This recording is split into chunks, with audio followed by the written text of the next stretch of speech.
Hey, everybody. Welcome into episode 241 of the Leaning into Leadership podcast. Today's episode is a special one.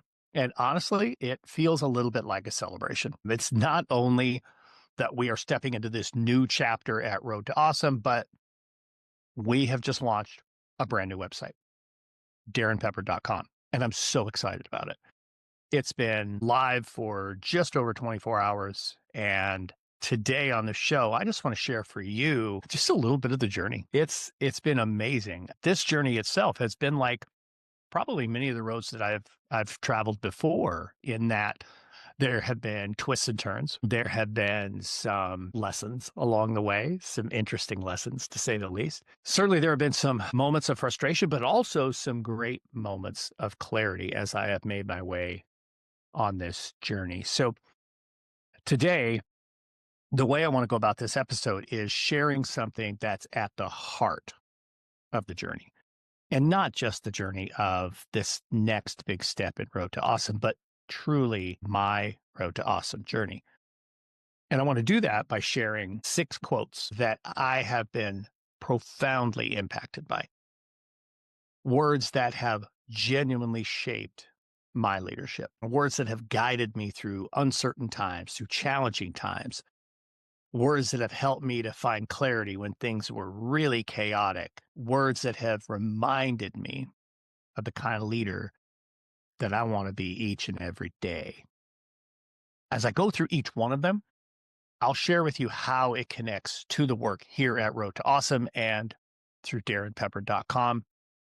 I'll share how that individual quote, each of them as I go through, connects to my philosophy as a leader, to the work I do as a leadership speaker, as an author, the work I do with leadership training, with leadership teams, my leadership coaching, all of those pieces, and how that has led to this next step of helping leaders from every walk of life find clarity, be intentional, and walk in their purpose. To me, that's what this is all about.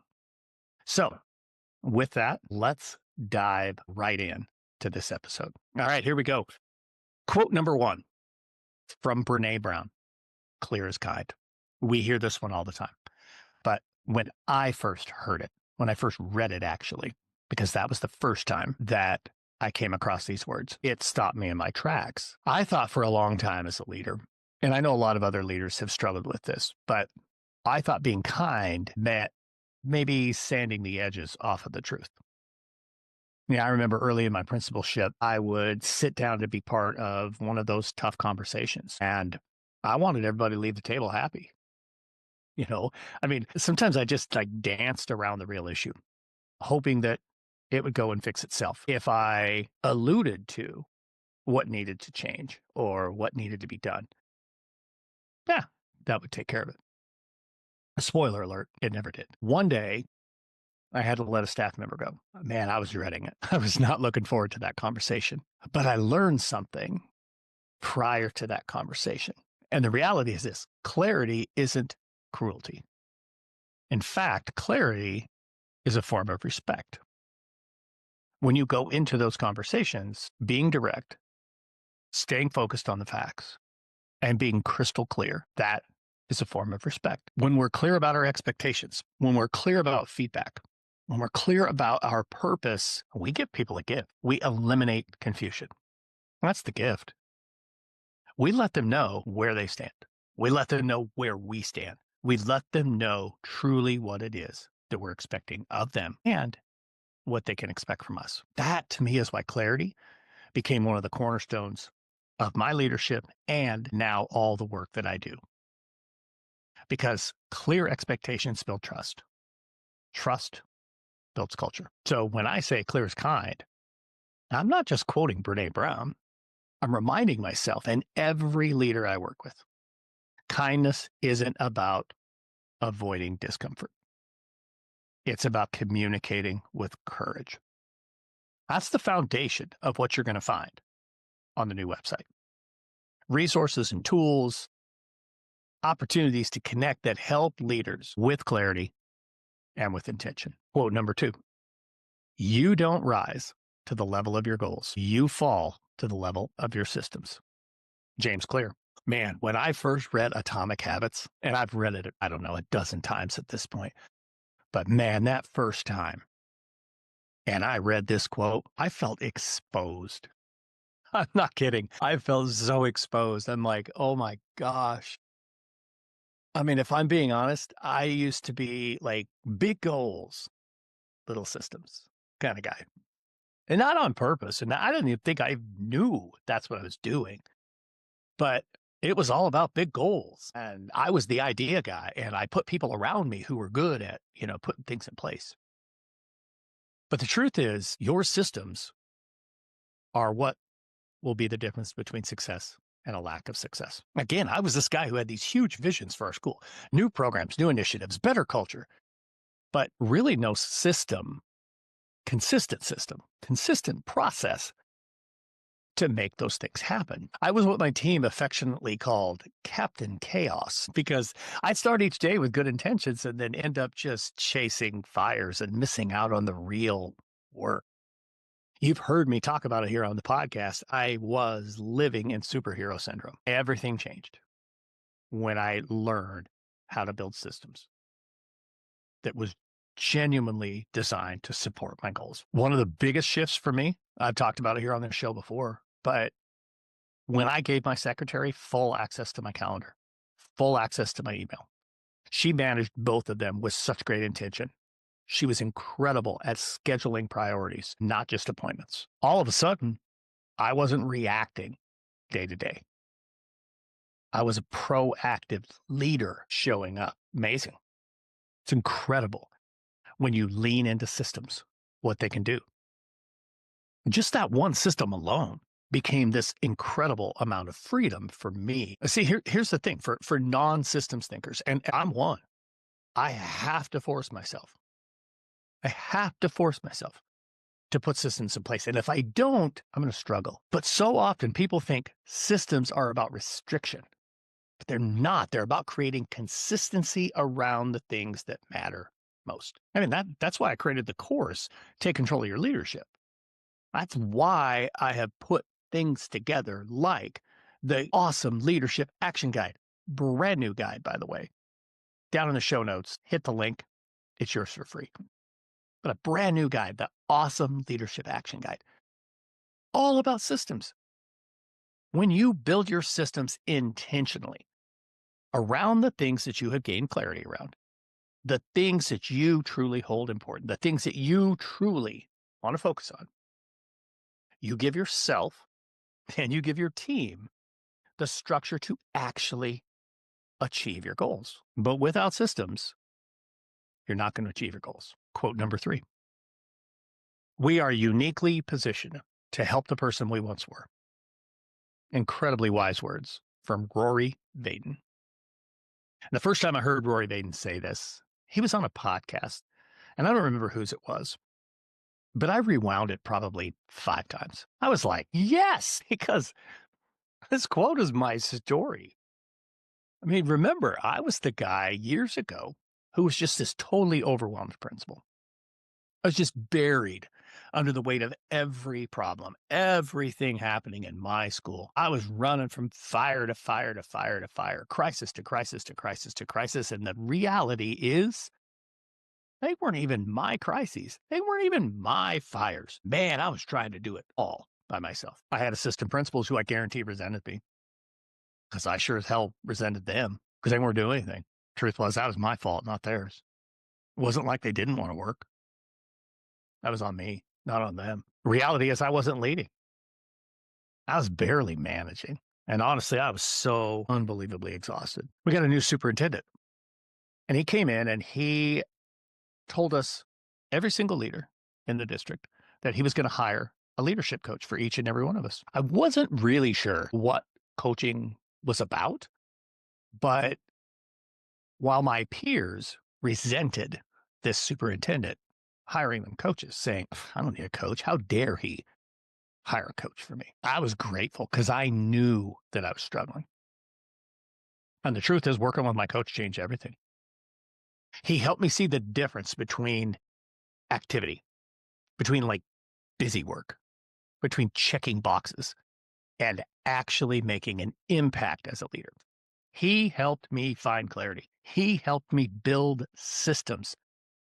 He helped me create space where I could actually lead instead of just run around from crisis to crisis. And here's the thing, that experience didn't just make me a better leader. It lit a fire in me because I realized once I got it kind of figured out that I was now uniquely positioned to help the person I once was. That overwhelmed leader. You don't have to just be a principal. I mean, leadership is leadership. It doesn't matter what walk of life you're in. Maybe you're leading a healthcare team. Maybe you're leading a marketing team. Maybe you're part of a construction site and you are the general contractor and it's your job to lead the whole team. That's no different than what I experienced as a high school principal. If all you're doing is running around trying to do everything, you're not leading with clarity. But again, I realized that I am now uniquely positioned to help you, that overwhelmed leader, regardless what role you hold. I am uniquely positioned to help you because I was that leader. That's honestly why Road to Awesome exists. To help leaders get their footing back. To help move you from being reactive to proactive. From chaos to clarity, and from exhaustion and burnout to genuinely walking in your purpose. Every time I work with a leader, whether I'm speaking to them through keynotes, I'm directly coaching them, leading a workshop for their team, I see my former self. I see that leader who's struggling to catch their breath. And I remember how powerful it is when somebody walks beside you and helps you find your way. You see, here's the thing about Road to Awesome. I am not the hero of the story. You are the hero of the story. I'm just your guide. That's why this quote is so important to me. I am the guide to help you find your road to awesome. I already found mine. I want to help you find your road to awesome. Quote number 4, people don't buy what you do. They buy why you do it. Simon Sinek. This is all about purpose. And by the way, I'll just say this up front, and I can only speak specifically to the education audience here, but I have a feeling this is true in other walks. We have mutilated and bastardized this phrase to the point where people are turned off when you say, find your why, know your why. That's not why I'm talking about this.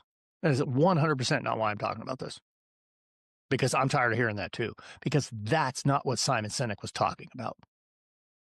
The very first time I saw his TED Talk about the golden circle, I realized something super, super important. And it's not about the why inside of you.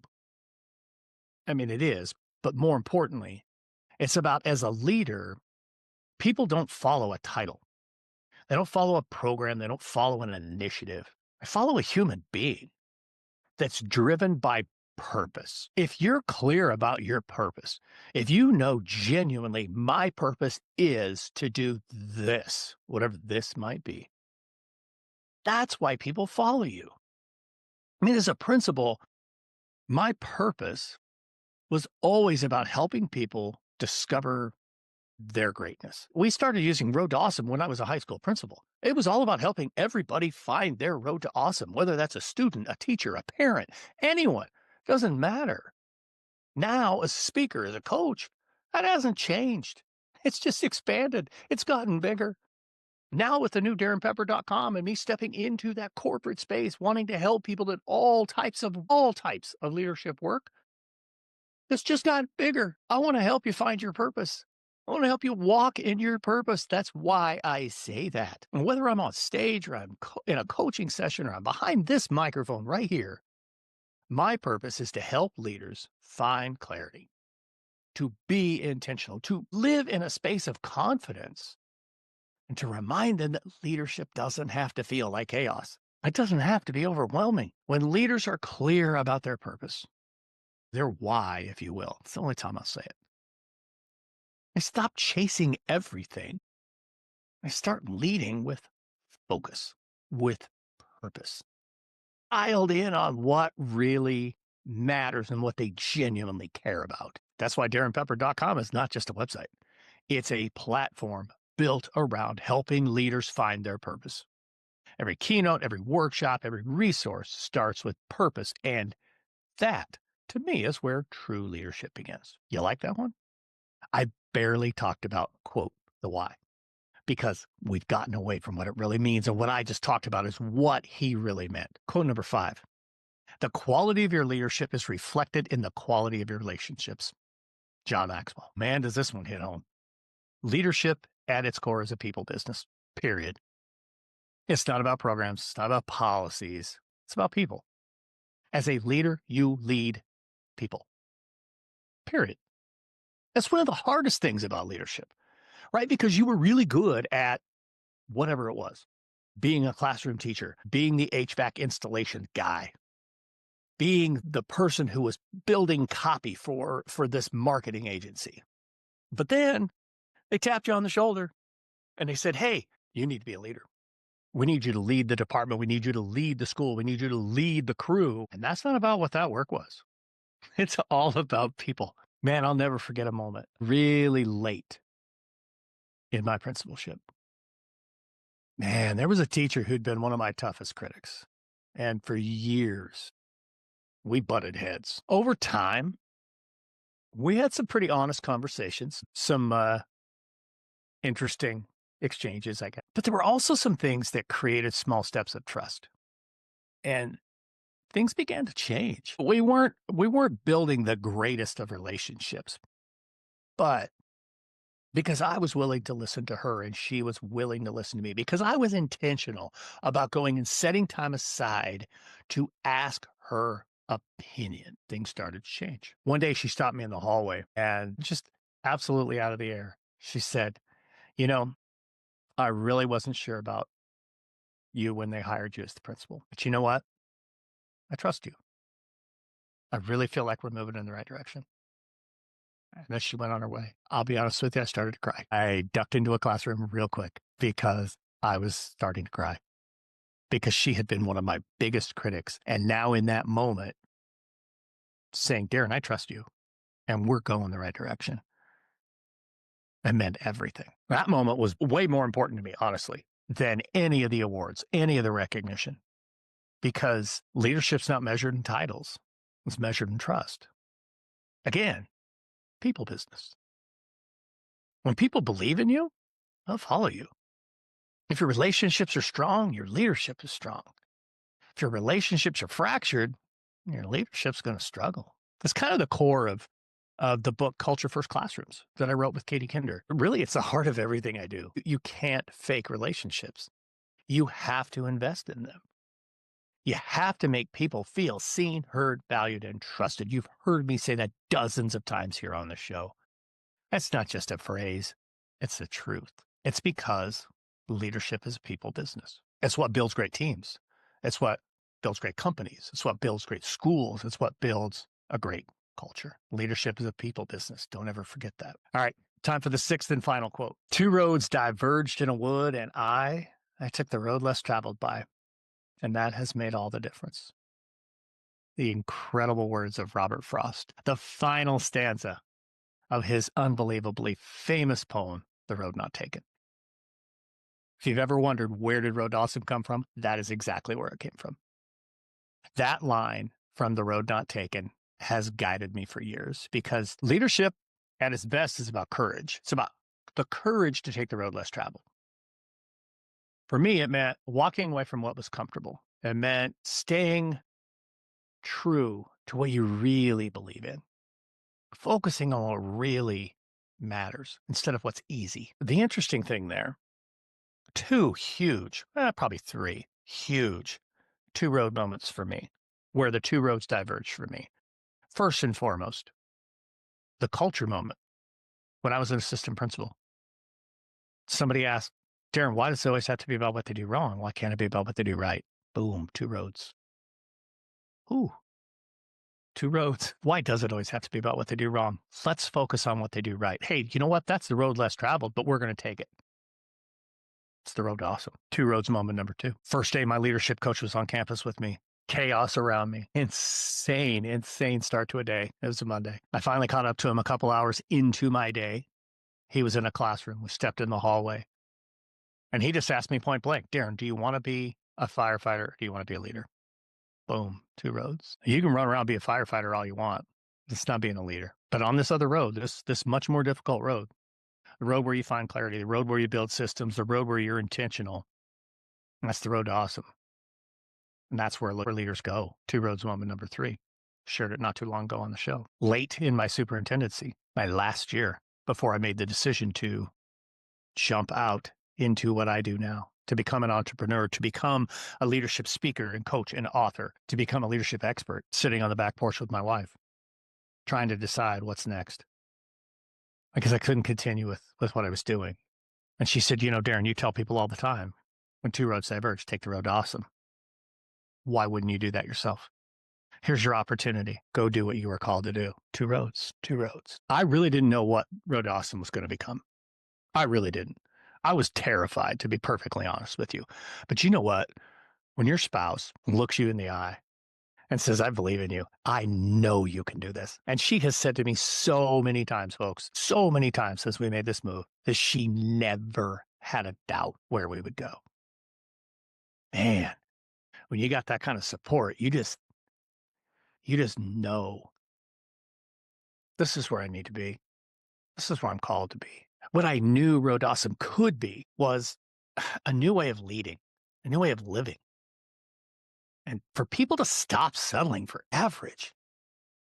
I mean, if we're all traveling the road, why in the world would you take the road to average? Take the road to awesome. Why? Why would you settle for average? Take the road to awesome. That's what this new chapter represents, to be perfectly honest with you. That's what it's about. That's what the launch of DarrinPepper.com is all about. It's not just a new website. It's not just a place for resources and way to find me and way to book me to speak. No, it's another avenue for me to continue to chase that fire that is raging inside of me. That little tiny fire that was lit back when I finally figured out how to not be a firefighter as a building principal. When I fell in love with coaching aspiring leaders, when I fell in love with coaching my assistant principals, my department heads, man, that fire is raging inside of me right now. That's what this chapter represents. It represents simply that it isn't just about working with one group. This is about working with every leader I could possibly impact. Because damn it, leaders deserve to have clarity.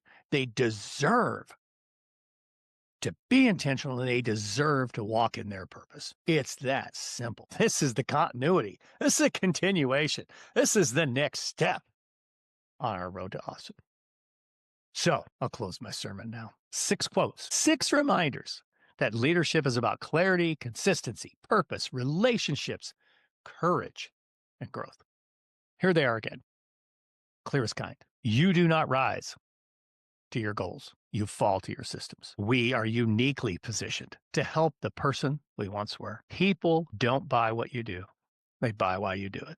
The quality of your the quality of your leadership is reflected by the quality of your relationships. And finally, 2 roads diverged in a wood, and I took the road less traveled. And that road less traveled, that is the road to awesome. Thank you so much for walking this journey with me, for listening, for watching, for learning and leading. And if you haven't yet, head over to the new DarrinPepper.com, explore the new site, grab the free Awesome Leadership Action Guide. There's a link down in the show notes as well for that. See how you can take the next step in your own awesome leadership journey. If you're looking for someone to bring the fire, bring the passion, and bring that leadership to your event, to your team, hey, let's have a conversation. Reach out. Let's get connected. As always, don't settle for average. Get out there and travel your road to awesome. Thanks for joining me on the Leading into Leadership podcast. Until next time, have a road to awesome day.